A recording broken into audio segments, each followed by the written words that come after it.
Às 9 horas mais 43 minutos, olha, foi prorrogado para o final de julho o prazo para as renegociações de dívidas com a Receita através do programa Litígio Zero. E todos agradecem, né? Ninguém quer litígio. Para que litígio? Isso tudo só foi possível após um pedido do Conselho Federal de Contabilidade, FENACON e Instituto de Auditoria Independente do Brasil. Esse pedido foi feito à Receita, está prorrogado e quem está conosco para falar sobre o tema é o contador Santino Soares, a quem a gente agradece, viu, Santino? Porque esse é um programa que todo mundo quer, o Tribunal de Justiça quer, as partes querem, a Receita, enfim, todo mundo quer litígio zero. Mas, poxa, um pouquinho mais de tempo, né, para a gente pensar, porque ainda assim será muito menos tempo do que no litígio. Sem dúvida, Elias, pela quantidade de litígios que existe hoje na administração tributária, esse programa ele vem numa hora muito boa. Por quê? Porque ele vem com o objetivo de diminuir a quantidade de litígios na esfera administrativa, seja da Receita Federal ou do CARF. Bom, o que é esse programa Litígio Zero da Receita? Vamos lá, o que é o programa Litígio Zero? O Litígio Zero é um programa de transação. Transação é um acordo entre partes. A transação está prevista lá no CTN, no nosso Código Tributário Nacional, mas há apenas alguns anos que ela foi regulamentada. Então, pelo fato de ser um acordo entre partes, as partes entram em um acordo e, para ser um acordo, todas as partes têm que ceder de algum lado. Essa transação em específica, ela tem o objetivo de diminuir a quantidade de litígios, a quantidade de discussões que existem na esfera administrativa. Então, se você, uma pessoa física, você tem um litígio porque você entendeu que aquela sua despesa era dedutível no imposto de renda, não foi dedutível, você caiu na malha fina, recebeu uma auto-infração, está discutindo administrativamente, essa transação vem justamente para isso, para resolver esse litígio, a Receita Federal dando um desconto, dando uma condição especial para que você venha sanar esse litígio e você honrando com parte do que é devido. Bom, tem critérios que eu preciso preencher para poder aderir ao programa? Sem dúvida, tem critérios sim, e nós temos 4 classes. A classe ela vai da AC, vai da A a D. Dentro do crédito do tipo A, nós temos aquele crédito com alta perspectiva de recuperação. E lá na classe C, nós temos aqueles créditos que são consideráveis irrecuperáveis. E aí nós temos normas que definem o que é esse crédito irrecuperável e quanto mais difícil a recuperação desse crédito para a Receita Federal, para o sujeito ativo da obrigação tributária, nesse caso que é a Receita Federal, por se tratar de um tributo federal, é dado uma condição melhor para esse acordo de transação. Olha só, super importante porque prevê uma possibilidade de confissão e pagamento. Eu posso confessar e pago em condições especiais, é por aí? Em condições muito especiais. Por quê? Porque por se tratar de uma transação, por se tratar de um acordo, ele traz esses benefícios. Ele mutila aquela lei que nós temos para um parcelamento. Vamos supor que eu estou com esse litígio, eu estou discutindo administrativamente e quero acabar com o litígio. Aí eu tenho a opção de fazer o pagamento ou um parcelamento. Essa transação ela vem para dar uma nova oportunidade. Ela abre durante esse período a possibilidade disso ser honrado, de ser extinto de uma forma bem mais benéfica para ambas as partes. A gente vai ter desconto em juros, em multas, prazo para pagar, parcela, enfim? Vai ter sim, mas inicialmente nós temos que verificar a capacidade de pagamento daquela pessoa. Sempre quando nós fazemos uma transação, sempre não, mas na maioria das transações é verificada a capacidade de pagamento. Nós temos outra transação que está aberta junto com a Litígio Zero agora, Elias, que é aquele para créditos até 60 salários mínimos, que ela não verifica a capacidade de pagamento. Mas para essa do Litígio Zero, ela verifica, sim, a capacidade de pagamento. O que é essa capacidade de pagamento? Capacidade de pagamento é a capacidade econômica que aquele sujeito passivo, aquela pessoa que está sendo cobrada, ela tem de honrar com aquele compromisso. Então, eu vou preencher uma fichinha lá no ECAC e dizer qual é preste com todas as informações não, mas com as informações importantes para definir essa capacidade de pagamento que são pedidas pela Receita Federal. Eu preencho a ficha da capacidade de pagamento e ele vai me dizer qual é a capacidade de pagamento e que benefício eu vou ter de acordo com essa capacidade. Nós vamos ter aí, para além de pessoas físicas, microempreendedores individuais, pequenos empresários. Qual é o alcance desse litígio zero? Litígio zero, ele alcança desde a pessoa física, aquela pessoa que tem um débito com imposto de renda, que está discutindo administrativamente, até as empresas que podem pagar parte desse débito com prejuízo fiscal. Isso é muito interessante. Eu sou uma pessoa jurídica, verifiquei que eu tenho prejuízo fiscal em exercícios anteriores, eu inclusive vou poder sanar esse débito que eu tenho com crédito e prejuízo fiscal também. Olha só, atinge também aquilo que já tinha sido acordado e, bom, por algum motivo não foi adimplido nas parcelas, acordos anteriores, isso tudo pode entrar no bolo? Olha, o objetivo dessa transação é para as pessoas que estão em litígio. Por exemplo, eu estou discutindo administrativamente um débito. Então, eu abro mão dessa discussão para aderir à transação. Então, o grande objetivo dessa transação é acabar com os litígios que vêm se somando aí, tanto no CARF como na Coordenadoria de Julgamento da Receita Federal, e dar um prazo, não uma celeridade para que as pessoas consigam resolver essas pendências. Agora, Santino, num passado não muito distante, isso não era uma coisa só da esfera federal, acontecia muito com o Estado e município, existiam dívidas tão pequenas, mas tão pequenas, que cobrá-las saía mais caro do que recebê-las. O Brasil já supera essa situação, não? Existem algumas modalidades de não inscrição, por exemplo, de dívidas até R$10.000, e aí o que é que a União faz? Ela junta essas dívidas inferiores a R$10.000 para cobrá-las de uma vez só. Mas o grande problema nós temos uma legislação tributária que ela é extremamente complexa. Ela é muito extensa e muito difícil de ser entendida. Nós temos um fato gerador com vários tributos incidentes para o mesmo fato gerador, com base de cálculos muitas vezes iguais e com alíquotas diferentes. Então, é extremamente importante, o que eu sempre digo, que a gente saia desse manicômio tributário, porque esse manicômio tributário que nós vivemos, uma norma tributária dessa, sem uma reforma tributária que venha para simplificar isso, essa quantidade de litígios não vão diminuir.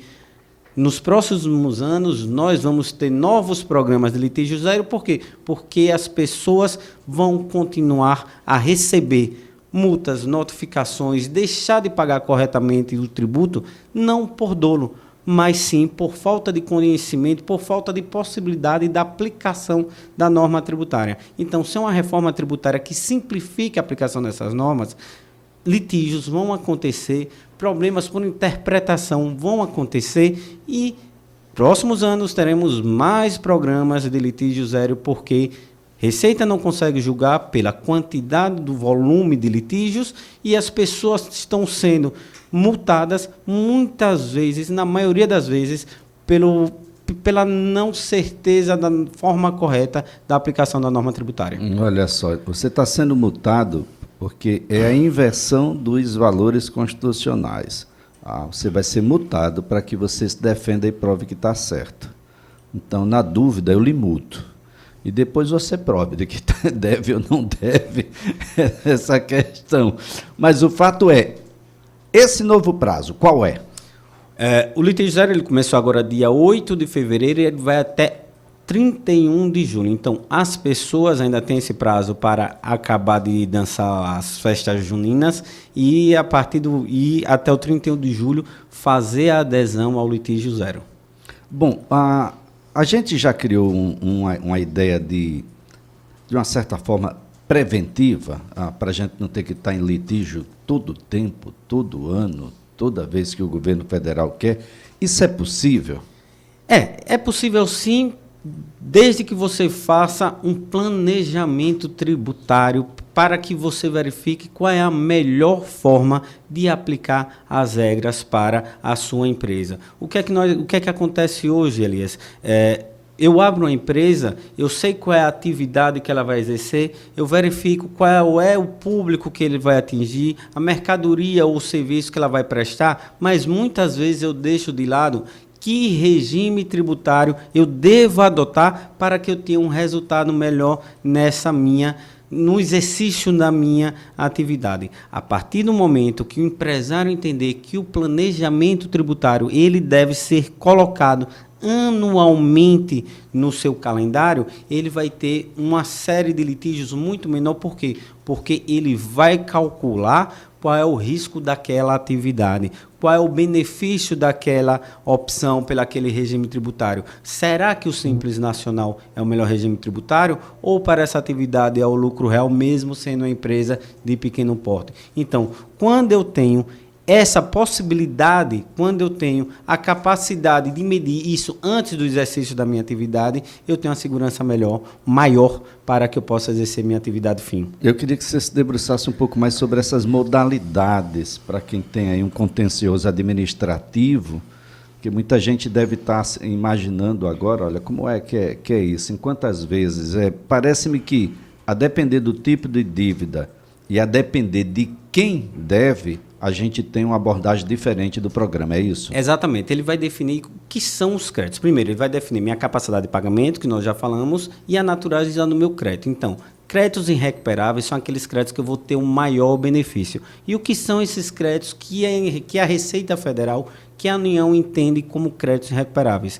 São créditos que já estão sendo discutidos há mais de 10 anos. Isso é muito comum, não são 1 ou 2 não. Então, se você tem créditos tributários que estão sendo discutidos há mais de 10 anos, você já está na melhor classificação, que seria a classificação D para a negociação, que são os créditos irrecuperáveis. Se eu estou em créditos recuperáveis ou de difícil recuperação, eu tenho uma redução, Elias, de 100% de multa e juros. E nós sabemos que eu tenho uma multa limitada a 20% quando eu deixo de pagar dentro do prazo, que a multa demora, ou multa de 75%, por exemplo. Então, quando eu tiro a multa e os juros 100% desses débitos, eu já tenho uma redução muito considerável, tanto que a lei, inclusive, limita que essa redução seja só de 65% do valor do débito. Então, tem um crédito tributário de 100 mil que está sendo cobrado, e eu tenho 30 mil ou 40 mil de multa e juros, eu vou ter 100% de desconto. Porém, ele não é possível que ele seja menor de 65% do valor do crédito. E aí vem a forma de pagamento. Eu tenho que pagar 30% desse saldo em até 9 parcelas mensais consecutivas. Meu crédito era de 100 mil. 40% era multa e juros. Então, eu não vou poder pagar 60 mil porque eu tenho a limitação da lei, eu tenho que pagar 65 mil. E 30% desses 60 mil, para esses créditos irrecuperáveis, eu devo pagar em até 9 vezes. E o restante para as empresas, eu posso pagar com prejuízos fiscais de exercícios anteriores. Olha só, essa é uma situação bastante interessante, porque mesmo estando em discussão há 10 anos, isso traz reflexo para a forma como você se relaciona, principalmente com as compras públicas. E isso além de financiamentos que ficam dificultados, uma série de outros. Resolver isso é bom por quê? É excelente, porque você tira do seu passivo aquela obrigação com desconto extremamente considerável. Porque eu tenho um prejuízo, eu mostro que minha empresa tem prejuízo, no ano passado ela não teve resultado positivo e eu utilizo esse prejuízo para pagar o tributo que eu estou devendo. Então, isso é extremamente importante para as empresas. Pode chegar a empatar as contas, né? Sem Ou seja, eu ia ter outro prejuízo esse ano, porque eu ia ter que tirar do meu caixa para pagar esses passivos todos, e eu posso, quem sabe, até empatar ou sair ganhando com os prejuízos que nós tivemos aí nos anos de pandemia, por exemplo. Exatamente, na verdade trata-se de uma compensação, não tive lucro, então eu vou ter compensação desses prejuízos. E aí eu vou ter também, eu já defini essa minha classificação, e aí eu tenho para outros créditos que eu tenho uma capacidade melhor de pagamento, um desconto melhor. Mas a grande notícia eu vou ter uma redução muito grande de multa e juros, vou ter que pagar uma parcela em dinheiro e a possibilidade de eu pagar esse saldo com prejuízos que eu tive em exercícios anteriores. Isso vai dar uma condição muito boa para o empresário, para que ele possa honrar um compromisso sem ter dispêndio, sem ter que tirar dinheiro de caixa. Olha só, essa é a grande notícia, né? Porque a gente precisa entender essa situação.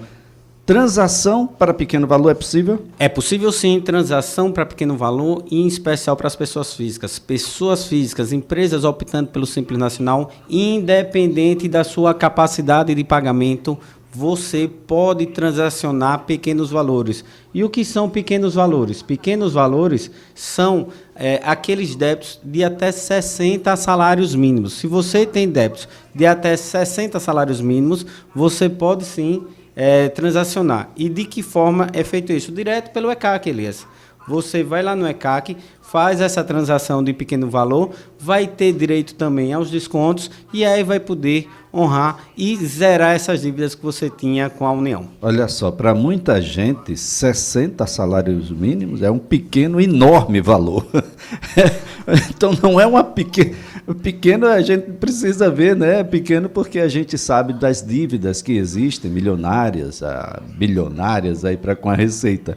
Mas o pequeno valor para muita gente é grande e pode ser decisivo. E Elias, o que é que nós temos? Essa transação de pequeno valor, eu só preciso dar de entrada 4% do valor do débito e eu vou ter um desconto de 50%, inclusive do valor principal. Isso que é uma ideia. Se eu estou devendo a 60... Agora isso até o dia 31 de julho. 31 de julho. São duas transações. Procure o seu contador, agora mesmo. Procure o seu contador, não tem um, arrume. Porque talvez a ausência dele no passado tenha levado você a isso. Sem planejar, sem conversar um pouco mais, achando que sabe sobre coisas que é extremamente complexo. Até os contadores, às vezes, precisam de ajuda de outros contadores, porque a coisa não é fácil, é bastante complexa, doutor. Sem dúvida, é muito complexa e nós precisamos dessa reforma tributária. Bom, Santino, prazer tê-lo aqui. Um ótimo dia. Bom dia a todos. A nossa conversa aqui foi com o contador Santino Soares. Procure um contador. O prazo final é 31 de julho para que você entre no programa Litígio Zero da Receita Federal. 10 e 1. Vê aí o repórter CBN.